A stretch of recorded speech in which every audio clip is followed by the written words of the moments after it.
Ассалаумағалейкум қадірменді достар, қадірменді қазақ елі.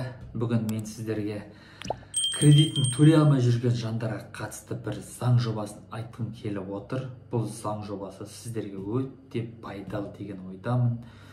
Яғни Қазақстан Республикасының азаматтарының төлем қабілетсіздігін қалпына келтіру және банкроттық туралы заң. Мен сіздерге бұны қарапайым тілде түсіндіріп өтейін. Яғни бұл не деген сөз? Егер сіз жұмыссыз болсаңыз және денсаулығыңызға байланысты жұмысқа қабілетсіз болсаңыз, немесе табыс айлығыңыз өте аз болатын болса, онда сіз біле жүріңіз. Сізге бұл заңды пайдалана отырып, кредитіңізді төлемеуге үлкен мүмкіншілік бар деген сөз. Иә достар, қарызыңыздан біржолата құтыласыздар. Бұл заң жобасы 3 бағытта қарастырылған. Соттың көмегінсіз. Ал үшіншісі, сізге сот жаңадан график қойып, қарызыңыздан құтылуға үлкен мүмкіншілік береді.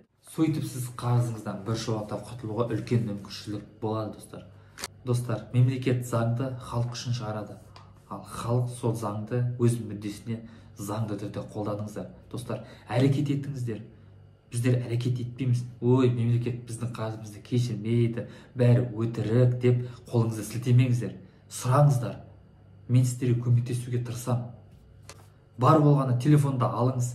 Төменде көрсетілген менің YouTube каналыма өтіңіз және комментарий қалдырыңыз, лайк басыңыз, сұрақтарыңызды комментария қалдырыңыздар.